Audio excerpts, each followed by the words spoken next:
Hello and welcome to another episode of In at the Side, brought to you by the Dodger Sevens and ITS. My name is Dom Hardman, here with Neil, and Jack Donovan. And tonight we're joined by the man who does this.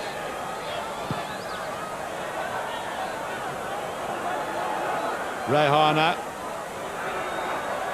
Oh, it's good stepping by Bruce Reihana. Watch that for acceleration. Oh, this is a try that could wrap it up for the Chiefs. We're joined by former All Black Mr. Bruce Reihana. How are you this evening, Bruce? Good, thank you. You guys? Yeah, very good. Good. Right then, we'll just start standard In at the Side questions on your career. How did you get involved in the game to start with? Well, as a Kiwi, if you didn't get involved in rugby, there was something wrong with you. So, yeah. Fortunately, I was lucky enough just to follow suit, and weirdly enough, fell in love with the game, playing on frosty mornings and wearing no shoes, because at that stage we could only wear bare feet. Funny enough, running around not feeling your toes or your hands, still love to play the game. And from there on onwards, started watching the All Blacks, and that was the ultimate dream. And just fell in love with the game. I want to pull Dom up on something he said. You said former All Black. I believe once you're an All Black, you're always an All Black, aren't you? It's like okay. Like a passage of rights or something like that. Am I right there? Rite of passage, I think. That is Rite of passage. Thank you. I do. So obviously playing junior rugby, as you say, what sort of stage did you sort of think, right, I'm pretty good at this and it's going to get serious from here on in? Oh man, geez, it wasn't until a lot later. Like even when I was going up to my 15s, 16s, I was still just enjoying the game, just loving it, being out with the mates. And, back in those days, it was all about beat each other up and party, or even party before the night of the game and then go out and play, but still love it and then do the same. So it was a lot of it was just the love of being with your friends and, just getting stuck in. And afterwards having a laugh about it, joking about what you're doing. And just, it was almost like a hobby. And as I started making a few higher grades, back at home was the Waikato, I started making the under 17s and under 19s. And even then, I just thought, look, I'm just enjoying this. I thought in my head, it was just a dream. Imagine being an All Black, that would be amazing. But I had no goals. There was nothing like that set until I got Player of the Year for the under 19s. And I thought, geez, this is pretty cool. Maybe I should start looking about maybe being a professional. Mm-hmm. And I wanted to go to the under 21s, and the coach in the under 21s told me I wasn't good enough. Yet I just got Player of the Year for the under 19s. So it sort of made me look at myself a little bit. If I was honest, it sort of peed me off a little bit. Oh, I bet. Sorry to interrupt. I said that can go one of two ways for a young kid, can't it? If you can either go, right, F you, I'm going to bloody react to that and go my own way and really show you what I can do. Or it's going to be, oh, well, all right then. And it can stop. So it must be hard in those situations, you can affect so many kids at that sort of age, I think. Massively. And I've seen it happen to a lot too, as many have. And I think lucky enough, because of the family and my brothers I was brought up with, they made me a bit tougher than to give up. So I think if I did too, they would give me a slap, to be honest. But no, I just thought, right, let's show him. I was able to stay in the under 19s for another year, and I had another cracker of a year. And then at the end of that season, I got selected to trial for the senior squad, and that was to be a pro then. I'd played 10 and 12 up till then, and I got selected in the trial to play fullback, which never played ever before. And I thought, okay, this is pretty exciting. Let's have a crack. And I got a hat trick in the trial, and the rest is history. I made pro that from then onwards. Nice. But one little reward I remember this day is as clear as yesterday, was that when I first made the team and we're heading into our first game for me to play for Waikato, as you head into the stadium, they used to have crowds all holding the streets and just clapping us all the way in. It was pretty awesome back in the day. Right. And as we were pulling into the ground, I was just looking over to my left, and the under 21s coach, who didn't select me, was watching us come in. I remember looking at him, and he looked up at me, and I just went. Didn't do anything cheeky, just gave him a thumbs up and wave, and fair enough, he did give me the thumbs up as well. And then from then on was, the dream was real, and I set some goals. The ultimate was always to be an All Black. That I think I would achieve it at this stage. Again, I just wanted to do my best in my position and earn my jersey. Yeah, definitely. So obviously, from featured with the Chiefs, was that another progression, a natural progression? Did you feel? Yeah. From there was Waikato, which is, I guess it wasn't still pro. You were making probably 10K in 4 months if you're one of the better players. And then the ultimate from there was if you made the Chiefs, then you had a professional contract. That was the small goal to achieve straight away. Well, it was a big goal, but that was the goal here. Then I had above that I had New Zealand Sevens, Maori All Blacks, and then the ultimate was the All Blacks. But yeah, to make that Chiefs lineup with all the players that were around at that stage was a massive focus and a push for me back then. Yeah, I was going to say, what were some of the names you're running out with when you're at the Chiefs? Well, they weren't too big names. We only had Jonah Lomu. Only had Jonah Lomu. Right, so I just dropped the bomb straight away. Jonah, we had Frank Bunce, Walter Little, Frano Bodika, Blair Larson, who else? Roger Randall, Eric Rush, Glenn Osborne, all Blacks back in the day. Some awesome characters. Yeah, sounds pretty wicked. Oh, geez, it was so funny, and being back in those days too. When you're a youngster, you got a lot of grief, but also they took you under your wing, and just you had no choice but to go with them, because there's several times where we went out and we shouldn't have been going out, and midweekers and stuff like that, and they said, "No, you've got no chance, but you come with me." I said, "Look, I ain't got any money." They said, "You're not paying for anything. What you got to do is come and have some fun. If you step out of line, we'll knock you out and take you back home. It's fine." Sounds awful. So as long as you didn't step out of line, it was all good. You just went and had a great time. But as players and as general people and where they were amazing. I learned so much off them. It was a pleasure to play along with them. And then once you're surrounded by those sort of players, the dream starts to become a bit more of a reality. Thinking, geez, man, if I can match up to what these guys are doing and work alongside them, and then because you're with them, you naturally just push yourself harder anyway. Yeah. You're automatically excited. You don't have to get excited. Once you wake up, you're like, ready to go. Because you look next to you and you got Jonah hopping out of bed. You're thinking, Jesus, I better get up before him, and I don't know what, brush his teeth or make his own bed or something. It just got you really excited, all the time. Yeah. And that was easy for me to really work hard and train. My main focus again was head down, ass up, just work hard, earn your respect, and that way earn your jersey. Nice. Is that advice you would give to any young kid who's maybe watching this, who wants to get that sort of, it's just literally persistence and just keep working hard at everything that you can?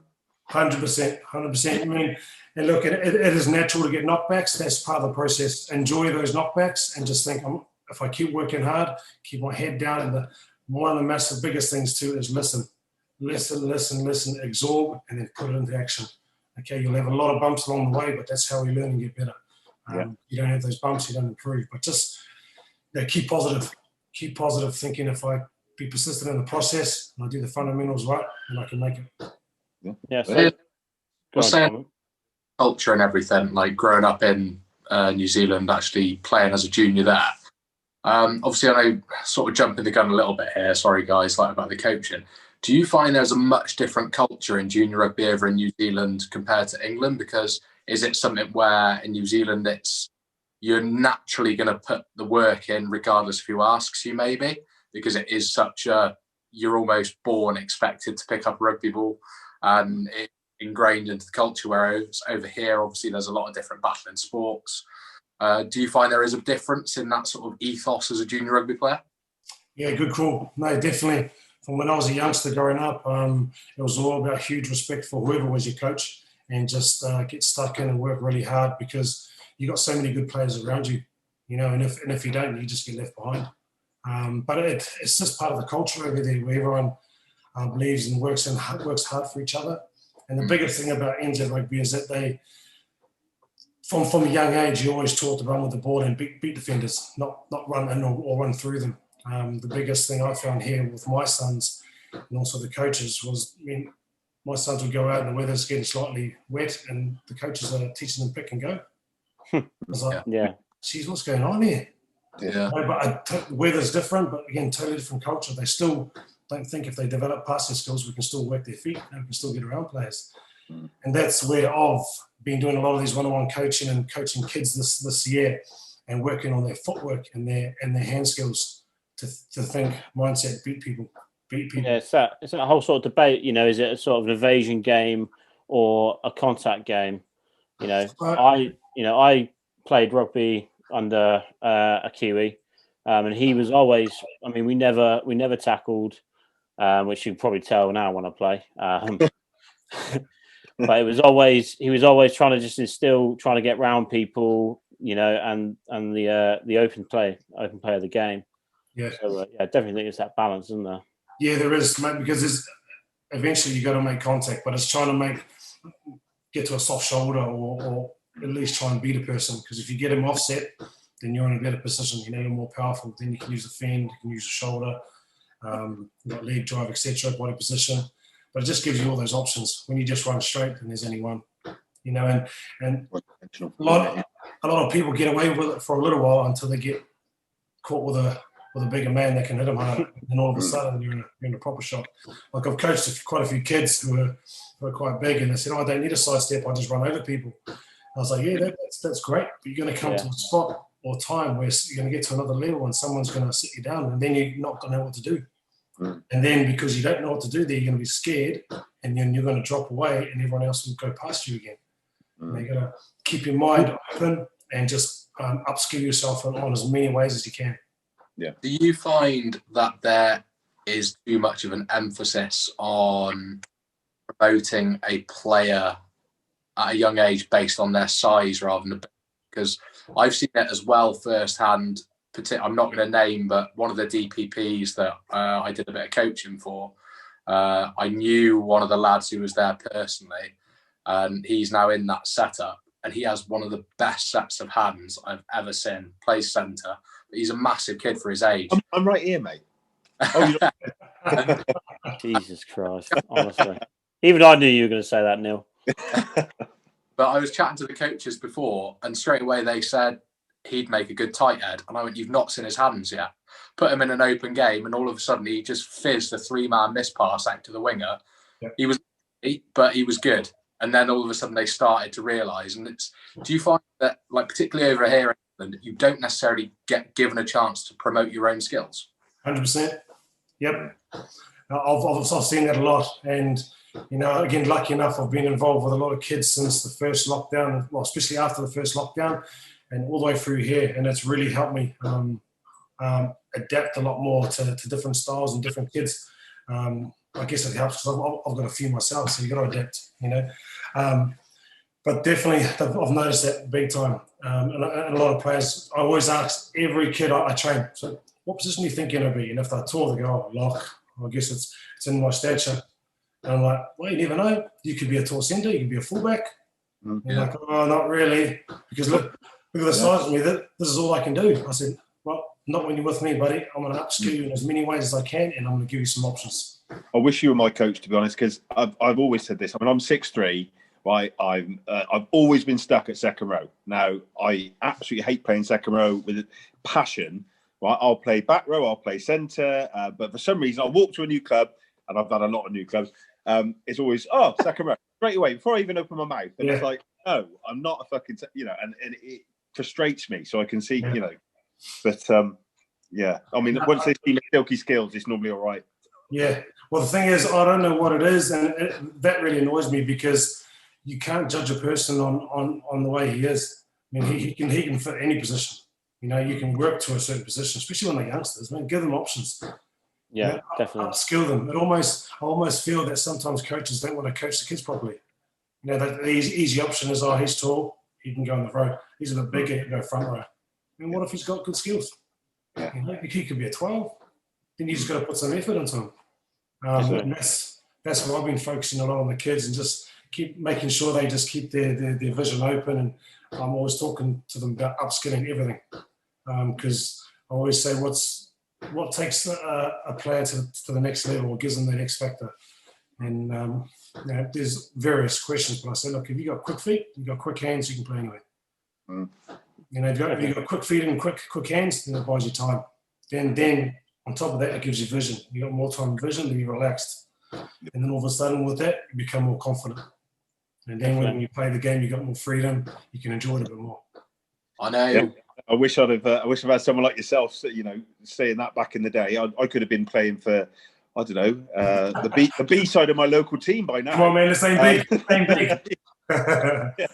I just wanted to skip back to your career because we glossed. I mean, obviously you played for the Chiefs in Super 12, but you then went to obviously came to England, played for Northampton at quite over 200 appearances, I think, for Northampton over 2002 to 2011. Just wanted to ask you, what was the main difference the moment you played that first game in the Premiership? What was the main difference between Super 12 and the Premiership? I mean, was there any, or was it harder, easier? The biggest difference was freaking freezing. Right. Okay. Yeah. And the backs really didn't touch the ball back then. Yeah. It was a lot of this, a lot of smash and dash, and I was just thinking, wow, okay. But luckily, my first game was off the bench and it was against our local rivalry, Leicester Tigers. So I soon got the gist of what the local derby was like, and it was pretty physical, and it was awesome to come onto and feel it actually. And I got stuck in straight away and got some good rewards from the coach, which is the reason why I came over here was because of Wayne Smith. He was the best coach I have. He selected me for the ABs, and just that little time I had with him in the All Blacks, I just had such a great feeling from him. Just the connection was awesome straight from the go, and I knew, geez, if I could be where he is, I could go a lot further. And the only reason also why I came overseas was because I didn't think I could be an All Black again, and I didn't want to carry on playing in New Zealand, being a coulda, shoulda, woulda, because I'd played with a lot of guys in Waikato who should have been All Blacks. But again, there was a couple who didn't make because he wasn't tall enough in a certain position, but he was an absolute machine, and it's happened to quite a few. And I just thought, man, I'm not going to do that because of Wayne Smith's over here. When he found out what was going on, he rang me, and I didn't even hesitate. I said, "Yep." He goes, "Okay, I haven't told you what I want to give you." I said, "It's fine, I'm coming." Yeah. And as soon as I got on that plane, I set some targets in my head straight away, and that was to be the best foreign player in Europe, because I didn't want to just go. I had an option to go to Japan, and no offense to the rugby culture back then, but it wasn't as good as it is now. It wasn't as a high level. No, definitely. I thought if I was going there, it was going to be a retirement fund, and I wanted to achieve a lot more. I wanted to push higher, and I thought the next best place to go to play some really good rugby against some good players was England. Well, I remember. Obviously, I'm a Northampton lad, but support Bath different. That's a different story, I know. But obviously, spent a lot of time down the gardens watching the likes of yourself and Carlos Spencer. Just at that time, I remember watching you two on the pitch, and half the Northampton team at some points at that time period you just couldn't keep up with you boys. It really was something special. So you sticking around there for as long as you did, you became a massive sort of a figurehead within the Northampton team. And I remember, I think it was last season when you were with Bristol, did a bit of coaching. Yeah, they saw you on the pitch and all just starting the chant straight away. Was it nice to be back there? Yeah, man, it's always a special time for me when I go back there. Again, the Gardens will always be my home. I love that there. When Wayne Smith got us there, he brought us into the culture. He took us back behind from how it was developed and how they got to where they were and where we wanted to take us. And I totally bought into it. Like any club, you go through some tough times. I could have left, but it just felt like home for me. And it wasn't about the money for me back then. It was all about leaving a legacy, I guess. But I just wanted to stay there and make that my base, and take it as far as I could with and helping to do that same process. And with the people there, I actually loved it. They were awesome. We created a good culture then. It was like a big family to me. So the support I had there was amazing. And again, when I went back with Bristol, getting the chance of my names and stuff like that, geez, I could have walked around the stadium if I had enough time and cuddled everyone. It was pretty cool. Definitely. So Northampton to Bordeaux, was that obviously a tough one to decide, that move? Yeah, very. I mean, it was hard to leave, but at that stage, I guess it was the right time. It was the right time to move on. Younger players were coming through, and they were shining. So I actually had an opportunity to go to Saracens. Really? They wanted me for a year, and I was actually going to go. The Bordeaux option only come up about a week and a half before I was going to sign with Sarries, because they wanted me down there to play fullback and be like a leader type player to the youngsters coming through. I seemed to fit into their stature really well, they said. So I was keen to go, and then this Bordeaux option came in late, and I talked to the Saracens and said, look, Bordeaux's come in as a late option. I want to go and have a look at it because this is something different. Yeah. And that really excited me. Was just taking the family out, new challenge. Again, new challenge was after 10 years was something good. If I'd stayed, I would have still been in the Prem. So, and at that time, Sarah said, look, let me come and talk to you. I'll change your mind. I don't want you to go to Bordeaux. I said, look, you can't change my mind. I just want to go and see what it's like. And as soon as I got there to Bordeaux, where they were at that stage, they were in Pro D2, and they were fighting. They were in the playoffs to come up to the top 14. For me, I didn't care. It was pretty old school, their setup, but it just had an awesome feel about it. Yeah. What it was, it just felt really cool. And when my wife went over and we saw it, and she goes, what do you think? And I said, yeah, that's me. Yeah. Nice. That's where I want to go and come back. And back to war rugby. Yeah. Well, I'll tell you what, mate, it was Bordeaux as a city, as we found out, was beautiful. And the rugby there was pretty cool. The hardest part of getting used to French rugby was the timings and all that sort of stuff, and the way they coached the game. But the freeway of playing French game was pretty cool. You just needed to try and earn your respect, and then slowly implement your ways and try and change a few little tweaks here and there. Yeah. But my big thing again was head down, ass up in my jersey. I'm starting over again. It doesn't matter who I am, where I've come from. I'm going to start again. I was 36 then, and I wanted to be a standout player in the top 14. That was my goal again. Age was just a number, and I didn't want that to be an excuse for me going over there, just taking a paycheck and retiring. I wanted to be a name and finish off well. Awesome. I think we'll just jump back because obviously we've glossed over the probably the highlight, playing for New Zealand in 2000, and then representing the Sevens in 98 and 2002. First of all, how does representing the Sevens team come about? Because I know they use it to sort of blood younger players and get them used to a bit of international standard of play. Is that common? Do they have mass recruitment, or how does that come about? Well, when in New Zealand, the biggest game, we all start playing in New Zealand in the backyards and the fields and having competitions. Is touch rugby is massive, and that's where we learn to evade people, to get decent ball skills and move the ball around really, really, really efficiently. And then we go into sevens. And if you're an outside back or any back, wanted to develop his game, sevens was the perfect place. Footwork, skills, passing, seeing space and trying to attack it. So that developed from there. I played through Waikato. But then once we got into the Chiefs, you couldn't be selected for the New Zealand Sevens. So that was a little bit of a disappointment for me. But again, being able to make a pro was the priority. But when the Commonwealth Games come in, it happened when it was in between both seasons.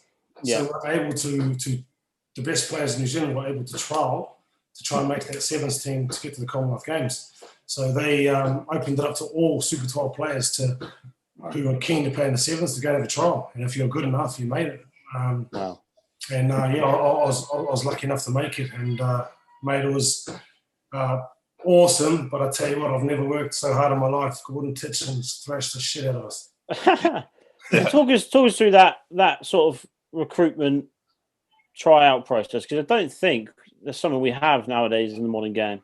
Yeah, well, I tell you what, the recruitment stage of it wasn't name or anything. It was pretty much if you could handle Gordon Titchen's fitness regime and you passed his tests, you were in selection, unless you were Jonah Lomu.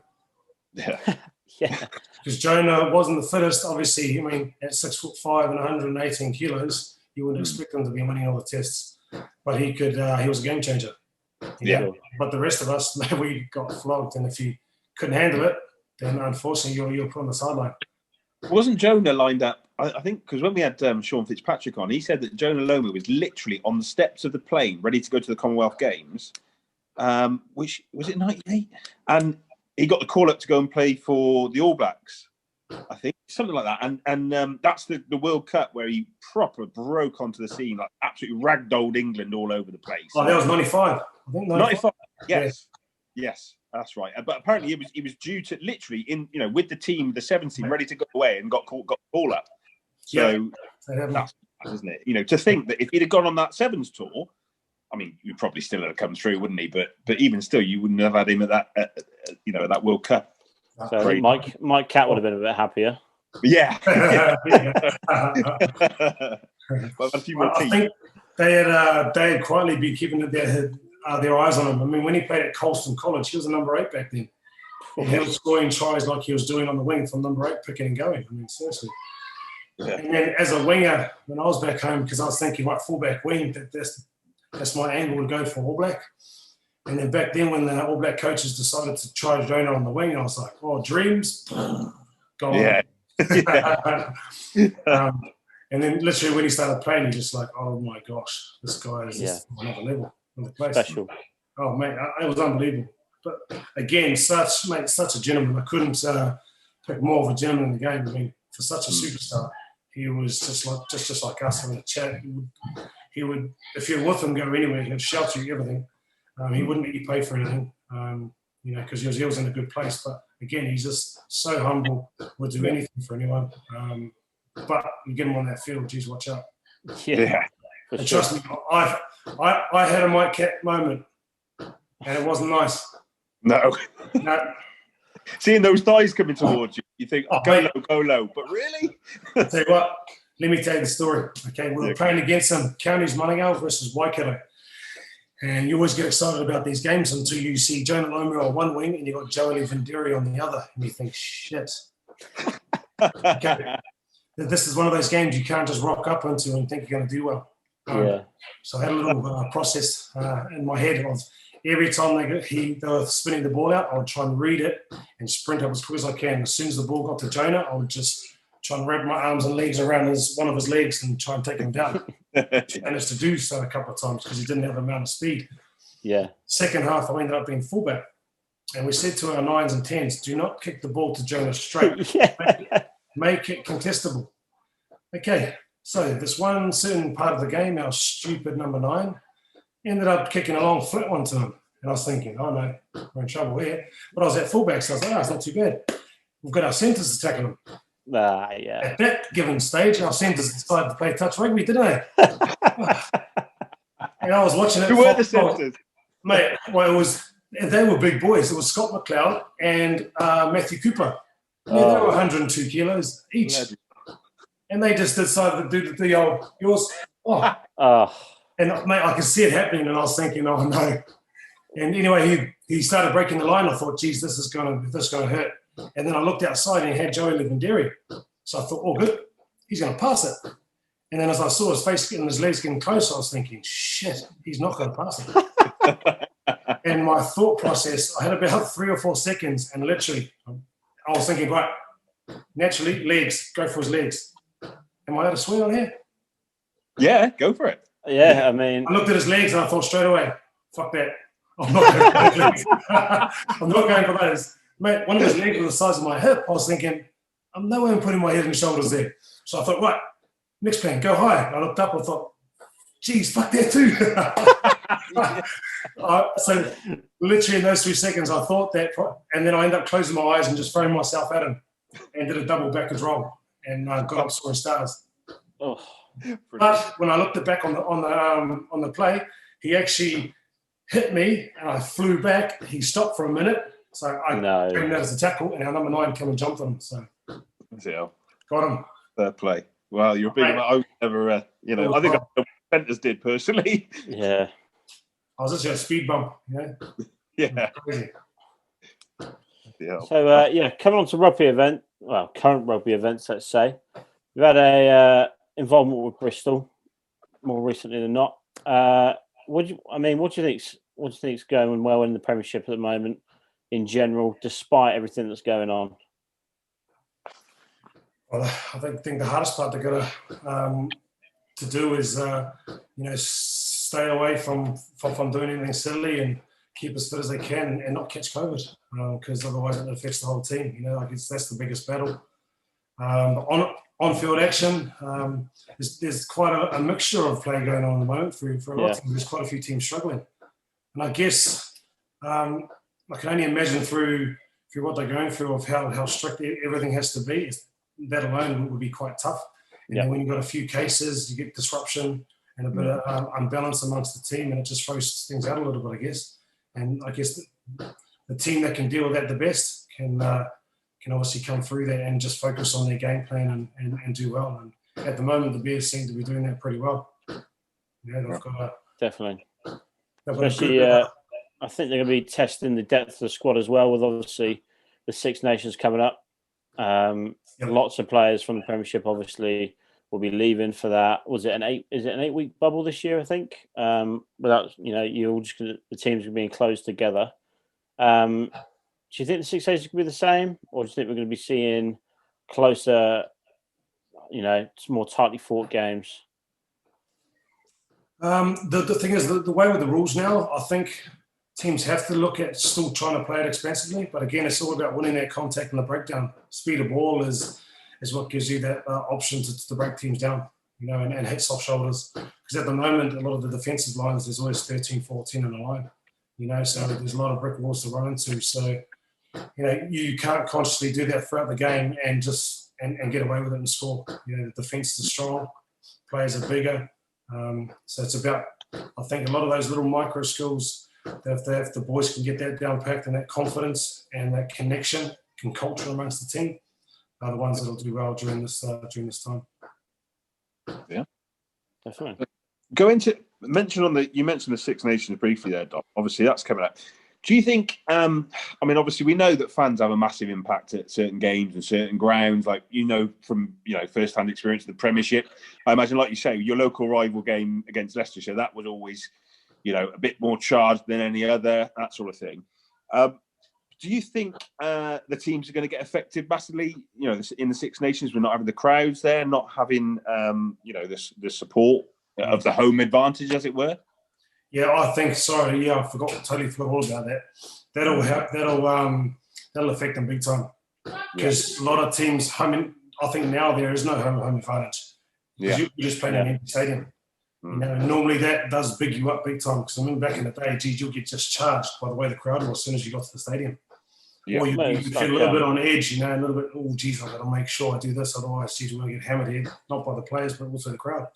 So that's going to play a huge effect. And I think I can only imagine how hard it would be creating your own atmosphere, and just trying to focus on your game and get yourself up every time and just think, right, process, I've got to stick to it, stick to the process, what's best for the team. Yeah.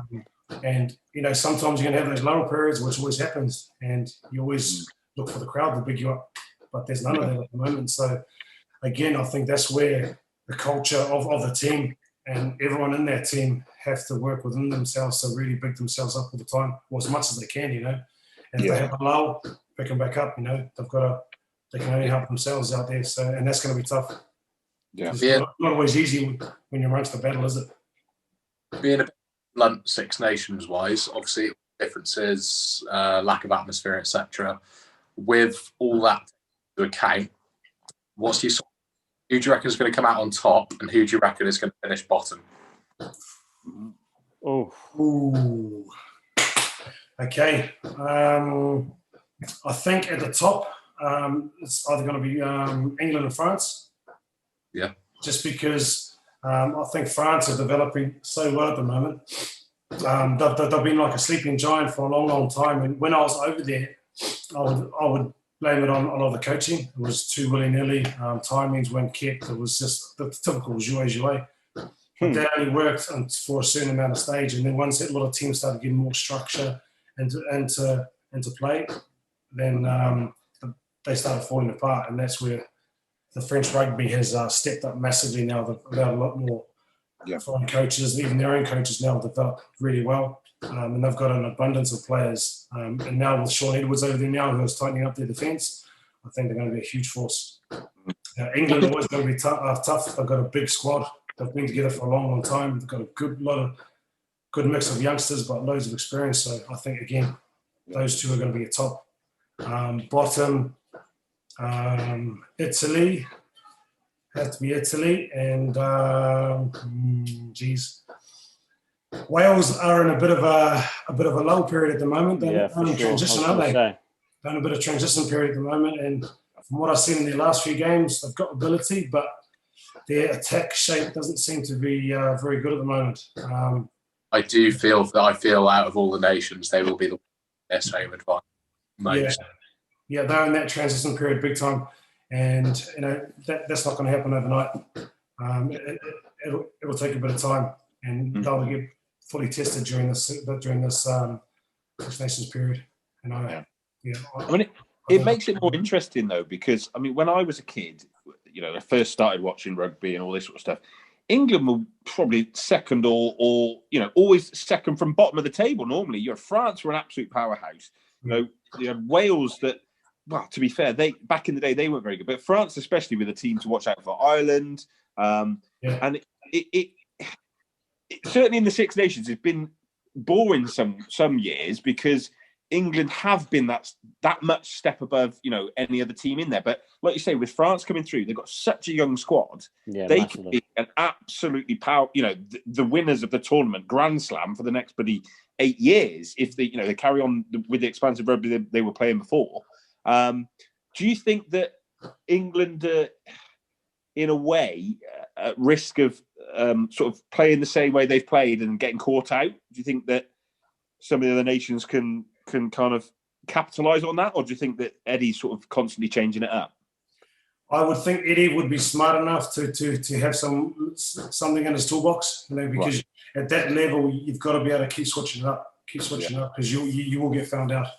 At the elite level you can play for a certain way, but the biggest thing when you get to that level, you have a system and a structure, and all you need to do is make a few little tweaks that just change the point of entry, etc., and the places you're going to target, and it can just make massive differences. It doesn't need to be a massive change.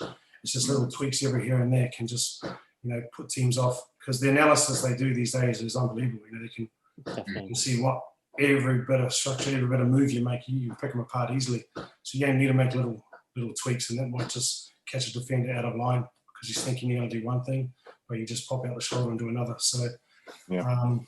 Eddie being as experienced as he is, I can imagine he's got a few little tricks up his sleeve.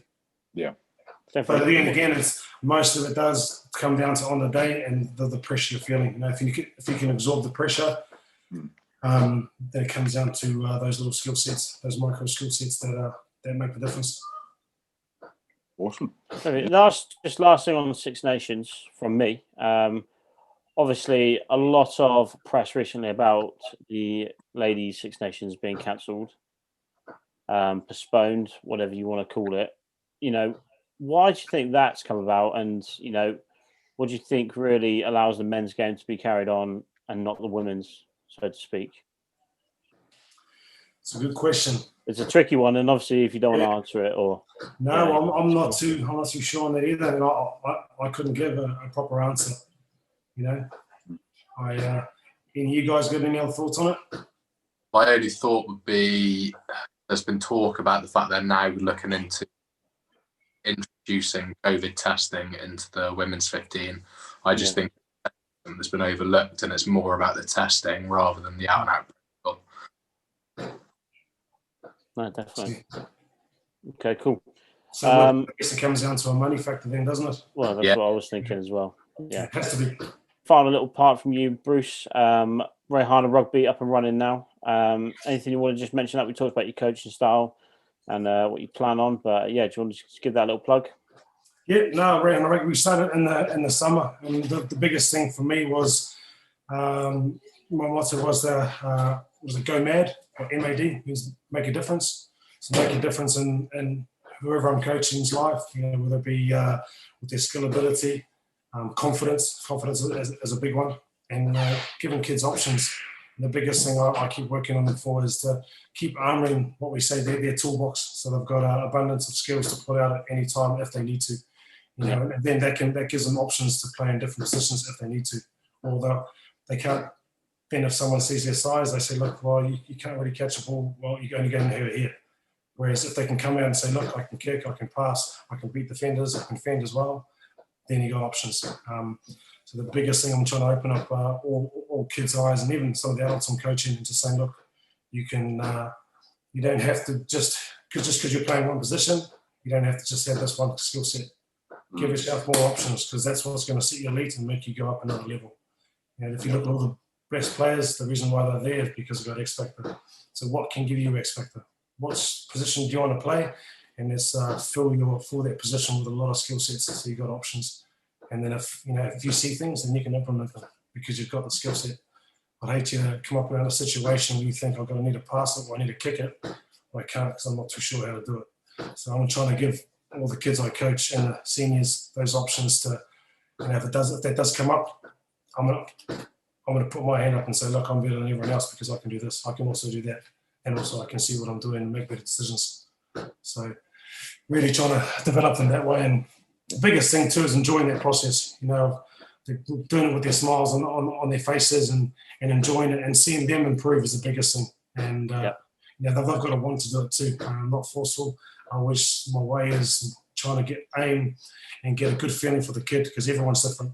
Everyone's got a different tick box, which makes them want to push harder and go to the next level. So you really got to bring yourself down into the level and get a feel for what the kid can really do. And then once you get into that little area, then you can really make some big differences and changes in their pathway. But it's been really enjoyable. We're looking at getting our branding and our logo up and going soon, because we want to get some clothing range out as well, so we can feel like we're part of a family.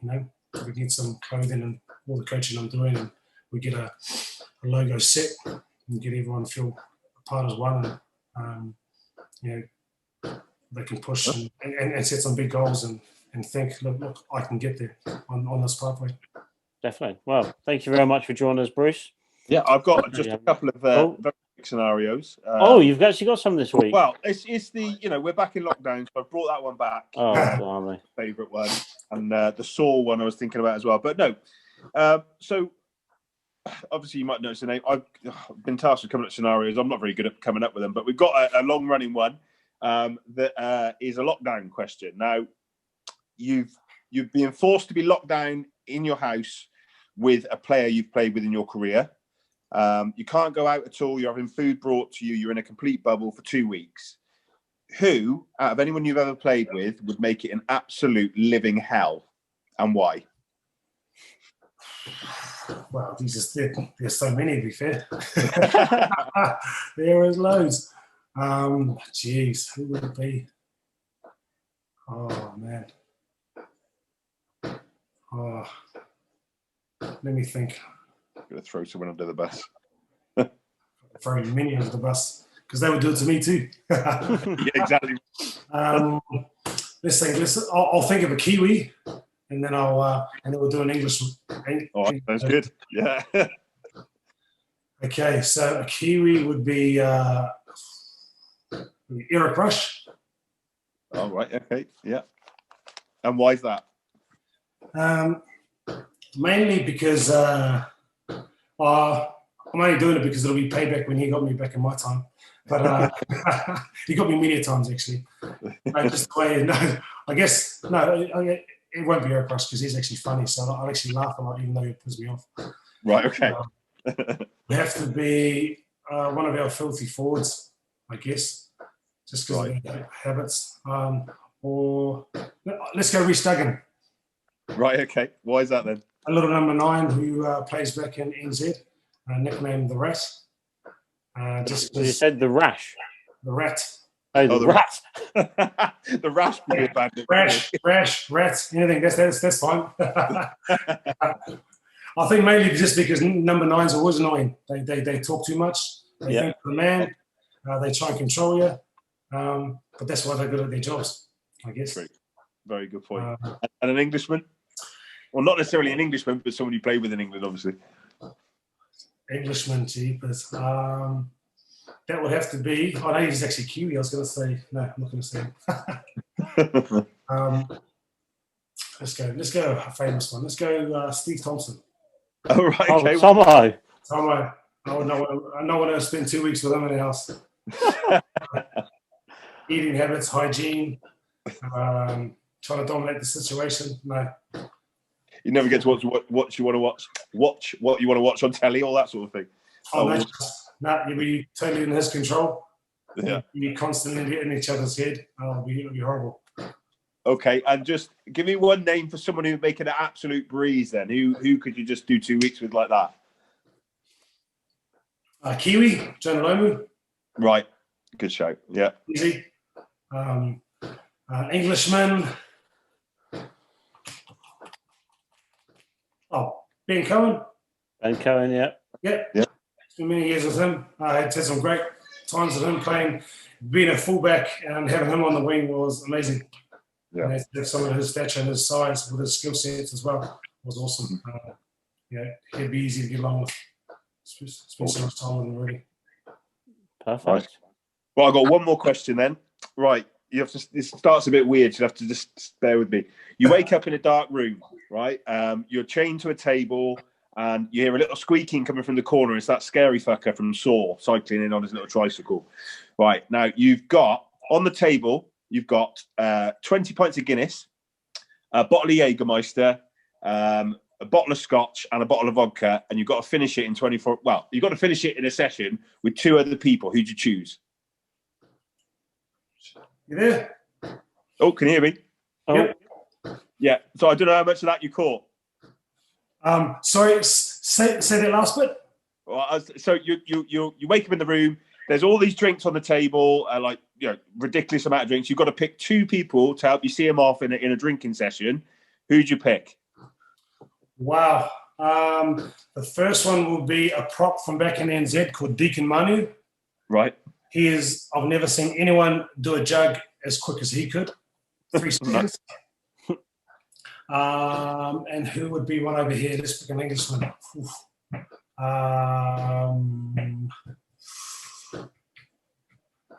Let's go Darren Fox, number 7 on the table with the Saints. Nice. Bit of a beer monster as well, is he? Yeah. Well, he was back then. Maybe not so much now. Yeah. Tom always tells me off for this because I always say, "Oh, who's good on the set?" And I always make them sound like alcoholics, don't I? What's the phrase I always use, Dom? Oh yeah, I can't remember what the phrase was. I have to dig it out. But yeah, you make them out like they're like drink problems. Well, most rugby players, I've got drink problems, to be honest. Fair play. I'm talking for myself, really. Remember back in our days too, it was all about that afterwards and during the weekends. Definitely. Yeah. I like good. The biggest thing too, you could get away with it back then, but now you just can't. So I just want to backtrack because there was one question that I really wanted to ask, and it was obviously with your coaching and everything, your philosophy, you've got such a variant of coaching a whole squad or coaching a whole unit and then doing your individual or your 2-to-1s. For you as a coach, which of those do you prefer and why? I tell you what, I enjoy both, to be fair. The thing is with the 1-to-1s, you can really micro-coach. Okay, you can really make a difference in their movements and what they're doing, and you can really see the whole picture. So at 24/7, you can see exactly what's going on for that whole hour. So you can really find detail and make some proper changes. But then again, I love it when you get to the groups because then you can see different pictures and see how kids function and organise properly.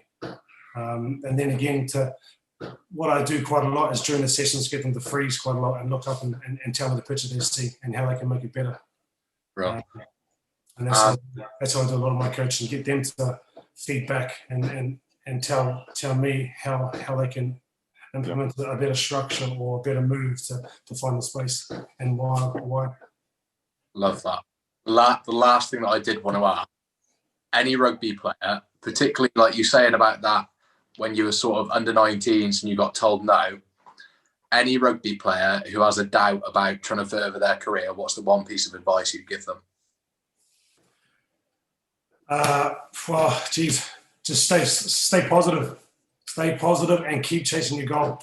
The biggest things I would say is any player now from even a young age, set some high goals and aim for the highest, whether it be for England, for Wales, whatever it is. Always put that as your ultimate goal and then set some little targets down below it and just push yourself. Yeah. Push yourself as hard as you can. And the biggest thing is to tick your happy box. Make sure that you're happy doing what you're doing. Remember, you're going to have knockbacks, you're going to make mistakes, but that's part of the process. Yeah. Okay, you have to make mistakes to get better, but you've got to start enjoying that part of it because you got to look past that and think when you do the things well, look at the reward you feel. So keep thinking when you're feeling down, look at the reward. Every time you do it right, it's a massive reward, and that's how you keep pushing yourself forward. Awesome. Well, on that note, thank you very much. Yeah. And hopefully we can catch you again soon. Thank you very much for Good, joining us. No, I really appreciate it.